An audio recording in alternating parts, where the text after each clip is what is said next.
Did you see that? That crazy bitch just attacked me out of nowhere.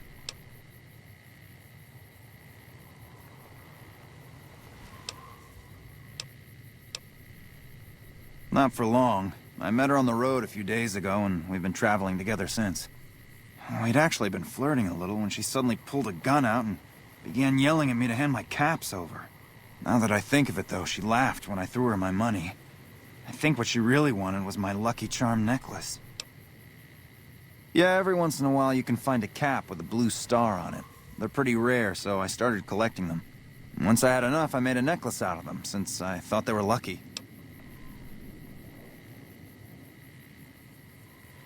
Even if what you're saying is true, I think I'll take my chances. This necklace and I have been through a lot, and we're both still kicking. If that's not lucky, what is?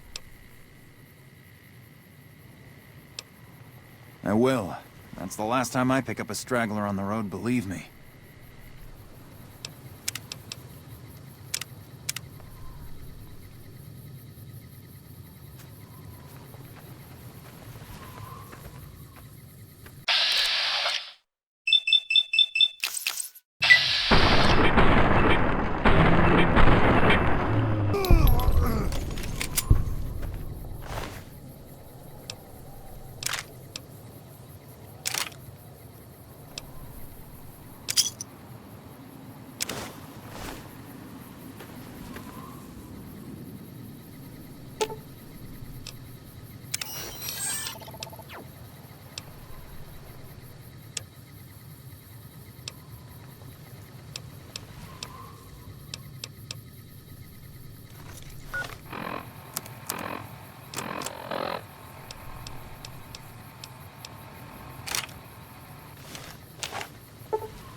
In the years before the Great War, Big Mountain had been the home to the brightest minds of the 21st century. Scientists of vision were drawn to the facility to tackle the greatest technological challenges of the era. They sought to create a new world, fueled by technology for the benefit of all mankind. Sonic emitters, space-age alloys, DNA hybridization, force field particle research, autodoc advances in cranial, cardiac, and trauma surgery. The hopes and dreams of a century became realities in the electronic forges of Big Mountain. The nucleus of this research was the Dome, a huge stone facility that held the labs of every science known to man. It was a think tank where no problem could not be solved, where no question could not be answered. The Great War brought a new energy to Big Mountain and its scientists. Although sheltered from the front lines, the scientists waged their own war, fighting their battles at the atomic level. Equations and calculations marched endlessly across chalkboards and computer terminals toward one solution: winning the war. For years, the minds and computers of Big Mountain were a blaze of trajectories, weapon schematics, and nuclear theories. The problems began to outpace the solutions, first geometrically, then exponentially. As the war escalated, so did the questions. On the night of October 23rd, 2077, the scientists received an answer that put all their questions to rest. In the aftermath, Big Mountain's silent experiments went to sleep, their creators slowly dying in the new world that had been left behind. And the great stone in the middle of the Big Empty lay untouched, filled with countless technological wonders. Wonders that, in the end, had been answers to the wrong question.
I thought I heard the pacification field kick in. All right, shh.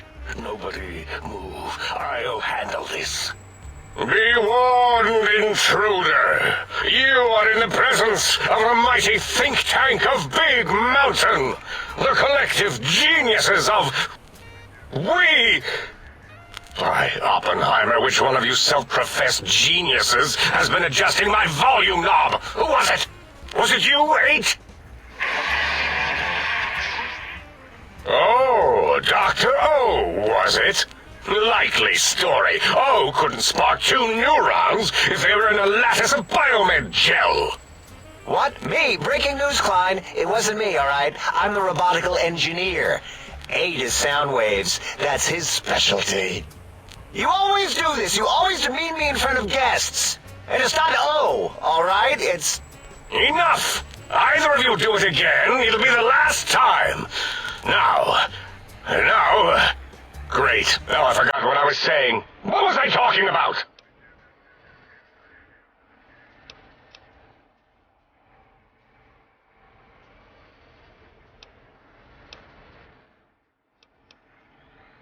Did it just say something?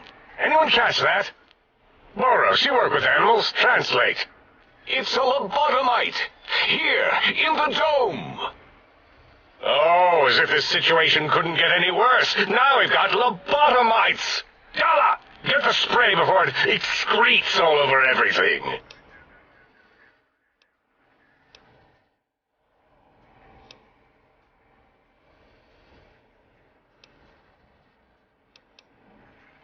Dr. Klein, if my hypothesis is correct, this lobotomite is the repository of the brain we sent the signal to, the skin envelope once containing it. If so, it's proof that there may indeed be something beyond the crater. Just look at it. The way it blinks. It's like a big, hairless teddy bear. I know what it is, Dollar. I want to know why it's down here. With its limbs all over everything. And are those penises I see wriggling on its feet? Disgusting. I believe those are toes, Dr. Klein. Little teddy bear toes. Penises are much larger than those tiny extremities. Not that I would know. I don't recall the human penis ever being that large. It depends on one's own frame of reference, Dr. O. Look at its little nose with its 2 orifices for ingesting oxygen. Noses? By the great static. These lobotomites confound me with their sheer number of useless extremities.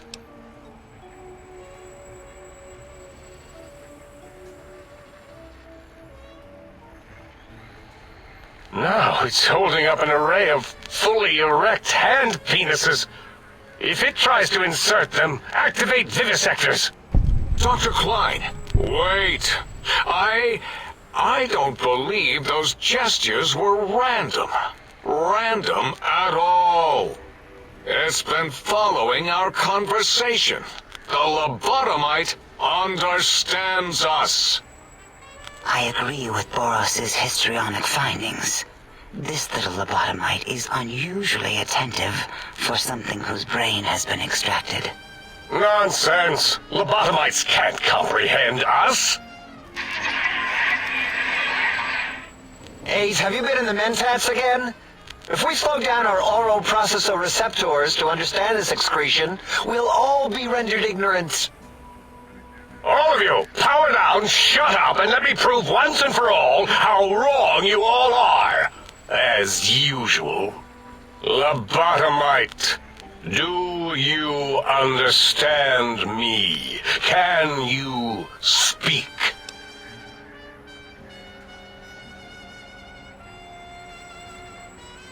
Those were words, weren't they? In the form of questions. It's asking me questions. Is this some kind of trick? Our efforts have turned against us. In playing God, we created a monster. Perhaps as we were ruthlessly lobotomizing it with our cutters, we filled the skin envelope with awareness. A teddy bear with new stuffing. Wait. If what you're theorizing is this lobotomite understands us, can reason with us, Then this may be just the answer we've been looking for. At last, a chance to... Dr. Klein, a transmission from the Forbidden Zone, coming right at us. It can only be... If it isn't my old colleagues, the mighty think tank of Big Mountain. Big fools, all of you. It is I, Dr. Mobius, transmitting from my dome-shaped dome in the Forbidden Zone. A zone that is, yes, forbidden to you! Even now, my deadly robo-scorpions swarm across Big Mountain with their pincers and pointy laser tails.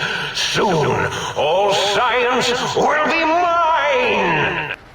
Even the technology sealed in the Big Mountain research centers cannot save you. So cower in your think tank. Wait for the end. That's all. Goodbye. Mobius. Always the same broadcast. He's clearly mad, driven insane by his flawed and imprecise kindergarten-level research methodology. what are we going to do? There's no way we can breach the Forbidden Zone. There's those robot scorpions everywhere. The Forbidden Zone, where no brain has ever entered, nor ever returned. Except Dr. Mobius and the technologies that could save us. They are out of our reach. And Dr. Mobius mocks us. Did you see his cracked monitor? He's clearly let himself go. What? Ask the lobotomite for help? Abe, I think you need the fluid levels in your logic assist pumps checked. If this lobotomite responded, Dr. Klein, then it is clearly intelligent, perhaps even displays heretofore unknown levels of helpfulness. But what of its brain? We scooped that out. We don't even know where we left it.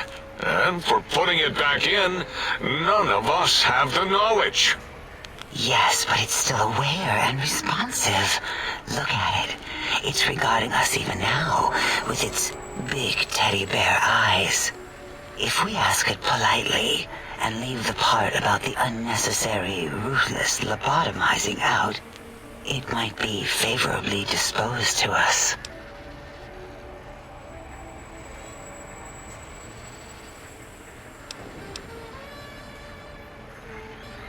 We removed your brain, yes. So soft, barely wrinkled, yet so flush with knowledge and experience. Brain extraction technology has been standard practice at Big Mountain for an immeasurable amount of time. Once the brain was out, then came the coils. The Tesla coils. The coils of Nikola Tesla.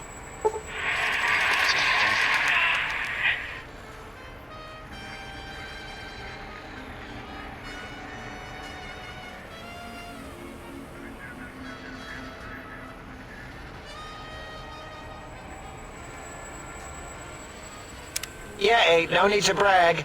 Wherever your brain is, it's transmitting thoughts to you through the Tesla coils in its head. This is fortunate in many respects. If your brain was anywhere in the dome, why, you could access your aggression centers. Circumventing the pacification field. This is a no-no. We have never been in a fight. We do not want that. Reminds me of my days in American High. And Richie Marcus.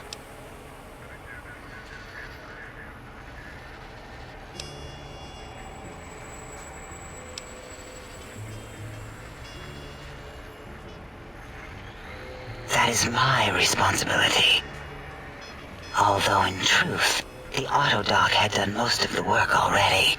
Quite industrious, almost cut into all my investigations. Once it had removed the brain and I misplaced it, other organs began to cry for direction, using your nerves as telegraph wires. Rather than let them send their signals, I removed them as well. Shh, little organs. Go to sleep in your tanks. Dala loves you. First was the heart.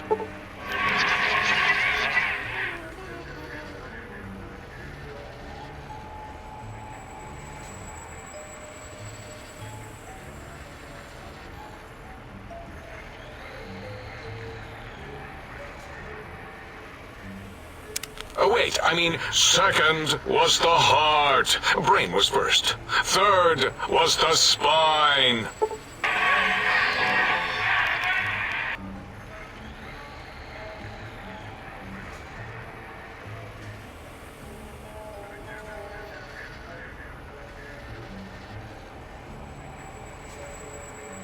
Spine. Totally overrated, that arrangement of vertebrae.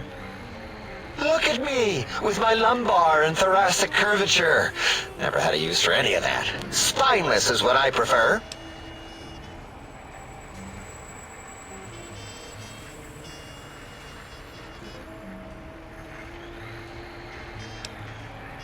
To be correct, you should say, the Autodoc took out your brain. It did all the heavy lifting. It has never worked so hard before. It was unusual. It worked so hard on your surgery, it destroyed its own memory. How odd. I bet your brain remembers what happened. That Autodoc junk heap was one of Mobius's creations, like the rest of the talking scrap metal in the attic. After that, the brain lost itself. Not in the metaphysical sense. Might have gotten flushed into one of the pipes. Actually, that's pretty likely. If so, it was flushed all the way to Mobius. Flush. That is the sound of flushing. By the Fisher of Rolando, enough of this biological surgery talk. Lobotomite, listen to my voice. It denominates me to ask, but we need your help. In most probable of probabilities, our enemy, Mobius, has your brain. This is not good. He will most likely come after our brains next. We want you to stop him, somehow, with science.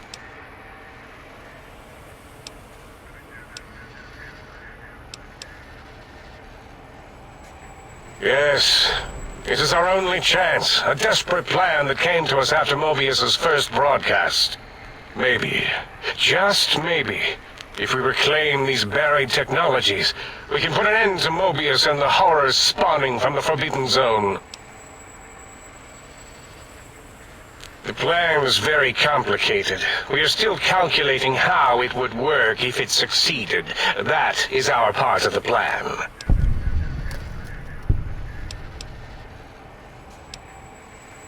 Excellent. This is turning out much better than the activate the retreat protocols and cower in my room idea I had earlier. Agreed. Oh, and I've used my robotical knowledge to, transmit the radio map waves to... Settle down, 8. I would have gotten it in a second, all right? 8's transmitted the last known coordinates of the research centers. They, well, move sometimes. Or get buried. Or blow up. 8 is correct. All we need are the schematics.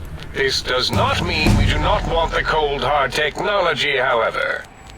So do not give in to your biological tired laziness and decide you would sweat too much carrying them. You have a new spine. Use it. And even if you die in the act of reclamation, simply reaching them will auto-transmitify the schematics to us. That is still good. For us.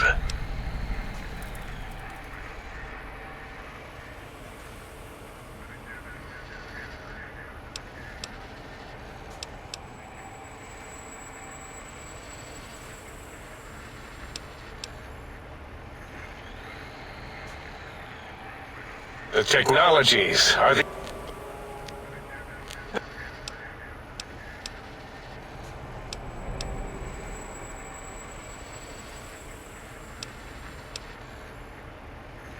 Our intention...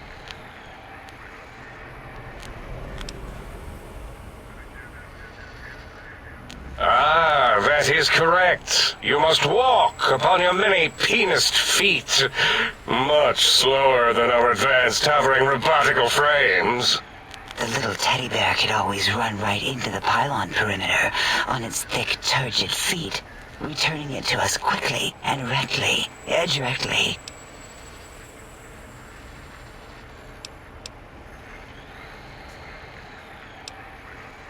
The radar fence that surrounds the big mountain crater will protect you from straying beyond the facility.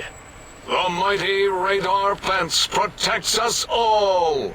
Get too close to the blinking posts, and the proximity warning shall be your warning. You are too close. If you get near it, your vision will blur as the electrodes in your head shut off one by one. Click, click, click. Possible memory loss will occur, along with long-term nerve degradation.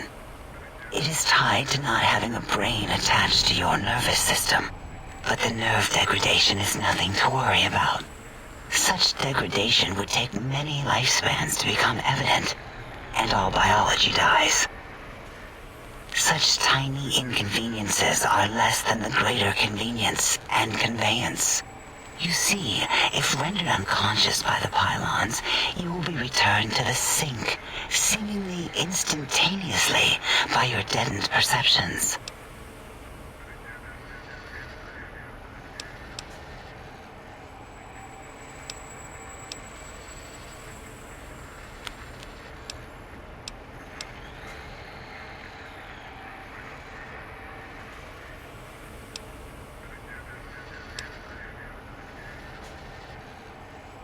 It is truly the end of all intelligence when the lobotomite speaks more wisdom than you geniuses.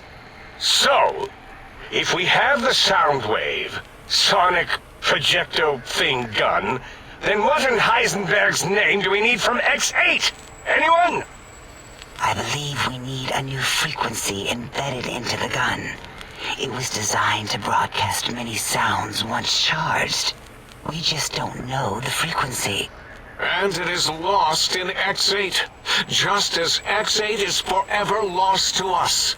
The sadness of my high school days, the sadness of my youth lost. Oh, really, Boros? All you did in high school was call me Fink Tattletale and all the kids you hated, you little teacher's pet brown hound. Give the lobotomite the emitter. Does it have an audio effect frequency loaded?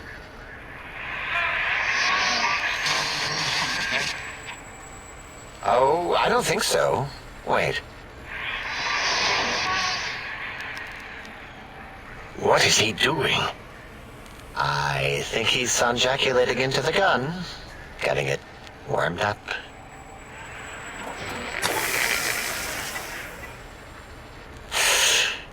Ding. Turkey's done. You give it to the lobotomite. I'm not touching that thing. Oh, I don't think so. I'll do it if you two are going to be ashamed of your own technological needs. Let me give it a little sonic sterilization first. Ooh.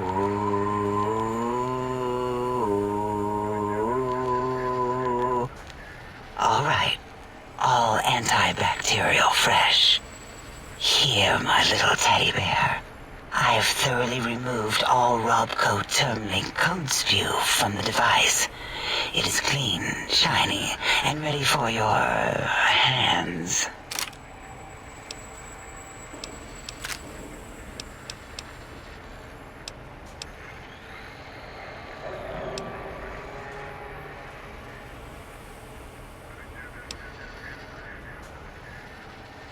Careful where you're pointing that. That device wasn't always a weapon. It was more like a force field kind of thing. Once. Force fields prevent us from moving forward or backward. They are irritating. The sonic emitter was specially designed to disable our own safety fields here in Big Mountain. When some of us lost our access passes, Dr. O. That only happened once. And I know you were behind stealth fielding my lab keys, Dala. You formographer. Dr. O, you rewind that comment. Plenty of rewinding already going on in your formography tapes. Surprised that things don't snap out of their cases with repeated observations.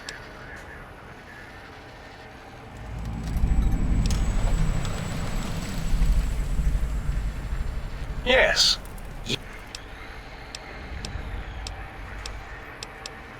Fine, so... Well...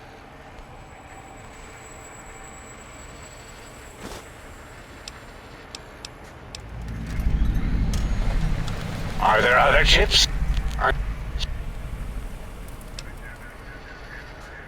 No.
Salutations and felicitations.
Intruder, you will not escape the eyes of my Robo-Scorpions or their pincers.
stand still!